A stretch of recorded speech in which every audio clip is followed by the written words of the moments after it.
Thanksgiving is undoubtedly one of my favorite holidays, but for some reason, everyone always stresses out about it. The turkey's dry.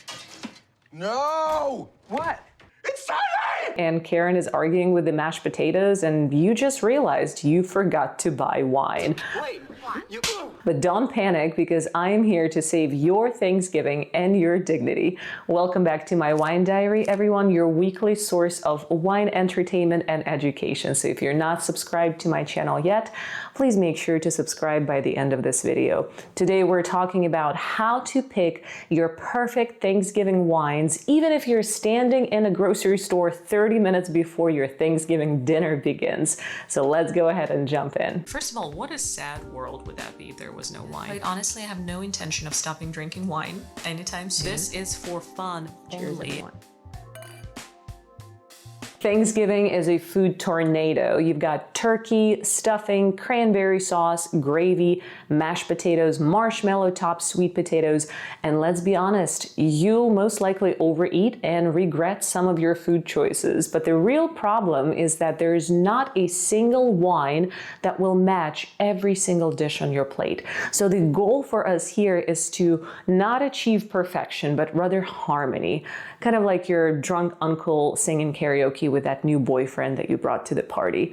Surprisingly, it kind of works. Rule number one, acidity is your friend. Thanksgiving food is heavy, it's rich, it's buttery, and sweet sometimes. So you need wine that will cut through all of that, like a sassy comment from your grandma. So here are a couple of wines that will achieve that for you. Number one is Riesling. Sweet or dry, it's your Beyonce of Thanksgiving wines. It just goes with everything or almost everything. Then Pinot Noir, it's soft, it's juicy, cranberry vibe here. It's like Thanksgiving in a glass. And then we have Beaujolais. I love drinking Beaujolais on Thanksgiving. It's kind of like a fun cousin of Pinot Noir who always shows up with a bottle and a gossip. Then sparkling wine. If you're truly lost, go bubbly. Champagne, cava, prosecco, because bubbles make everything better, and usually if it's brut or at least extra dry, they will have enough acidity to cut through all of those fatty foods, rich foods, and also awkward family conversations. Okay, now that you know that number one rule, you have 1 hour left until your Thanksgiving dinner. And here is your battle plan. I'm gonna give you 5 easy steps or a 5-minute survival guide for the wine aisle. Number one, middle shelves. Definitely go for the middle shelves, because top shelves means overpriced wine and bottom shelves normally means some questionable life choices, while middle shelves is a perfect sweet spot. Step number two, look for screw caps.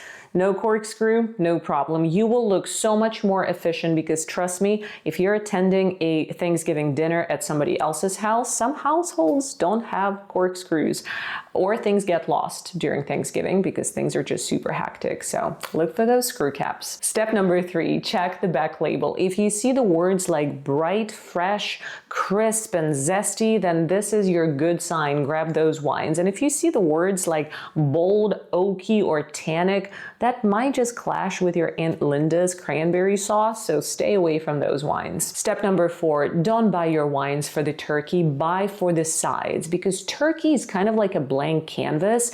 It will go well with pretty much every wine or any drink that isn't a whiskey sour, so buy for your sides. Last but not least, step number five, grab 2 bottles, because if you only buy one, trust me, by about halftime of your Thanksgiving dinner, you will regret only buying 1 bottle and not 2. So here you go. This is your Thanksgiving emergency wine checklist. So make sure to remember it or write it down and then whisper it to your grandchildren to teach our future generations. Now, arguably one of your guys' favorite parts of my Thanksgiving videos every year, let's pair some actual Thanksgiving foods with wine. We'll start with turkey. Here, try it with Pinot Noir, Beaujolais Nouveau, or Chardonnay that's unoaked, because turkey is a diva who loves attention but needs some balance. Mashed potatoes and gravy, try that with sparkling wine or Chardonnay that's oaked. Sweet potatoes, try it with off-dry Riesling, because sweet plus sweet equals absolute magic. Stuffing, try it with Sauvignon Blanc or light Pinot Noir. All those herbs and spices, they just love something crisp and refreshing. And then pumpkin pie, try it with late harvest Riesling or Moscato. Even if it's sparkling Moscato, that will go very, very well together. And of course, remember, Thanksgiving is not about rules, so make sure to enjoy your food. Overeat if that's your jam, and then pair it with different wines and just see what you like. Screw it. Bring on the yams.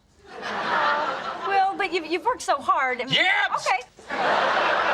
Now let's talk about wine hacks, because you're in a survival mode. It's Thanksgiving and things are hectic. So hack number 1 is for you to slightly chill your reds. So place your red wines in the fridge for about 20 minutes or so, because it really awakens the flavors of that red wine.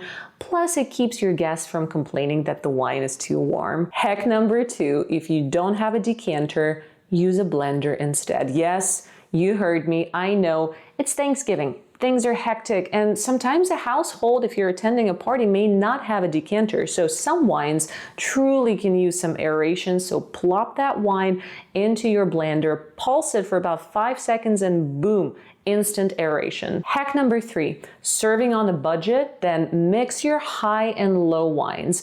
I swear by this hack, not only for Thanksgiving, but for any big party where you have a lot of guests attending, whatever occasion it may be.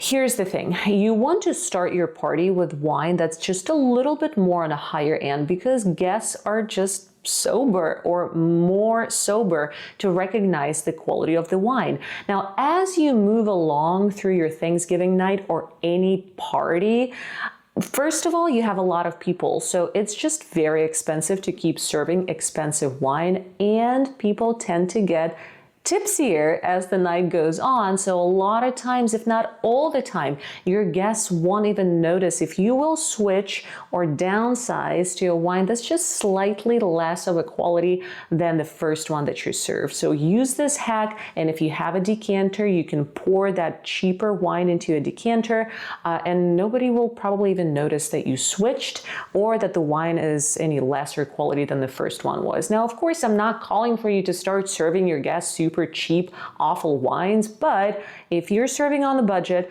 start with high and with low. Now, hack number 4 is to use that label confidence, because if you're not using a decanter, you might as well buy a bottle of 2 with a label that's catchy or maybe has a cute animal on it, because people love that stuff. So definitely use the label confidence. And please remember that after all, Thanksgiving is not about impressing anyone, whether it's wine or food.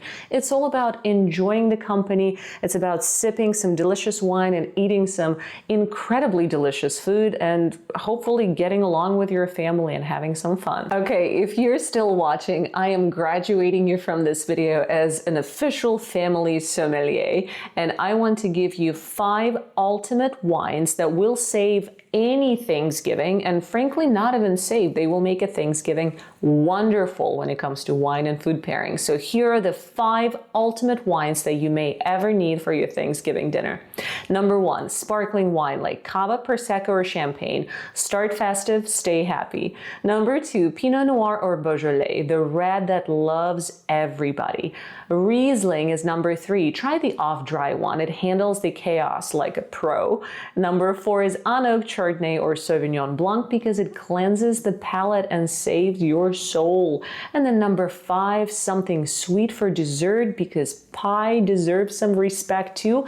Some people like to be switching to coffee or tea for desserts on Thanksgiving, and some people want to keep going, so have that dessert wine ready as well. But those 5 wines that I just mentioned are just everything you may ever need for Thanksgiving, trust me. You now know enough to be that Thanksgiving legend at a family party. You guys don't panic. Make sure that you apply some of the principles that you learned here today for your Thanksgiving party that you're attending or hosting. Works both ways. And again, remember, it's all about enjoyment, having a good time, and getting yourself and your guests just a little bit tipsy to have a better time than they would without drinking that wine. And if you learned anything new in this video, please make sure to give me a like, because I really try for you every single year.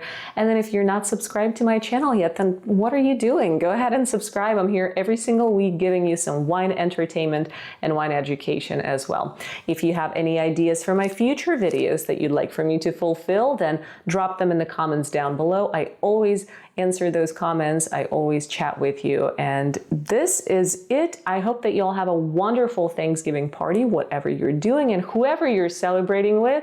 Check out my other Thanksgiving videos from previous years with some wonderful advice that I give you there as well. And then, of course, remember that life is way too short to drink bad wine, so please don't. Stay curious, stay sipping, and until next time, cheers, everyone.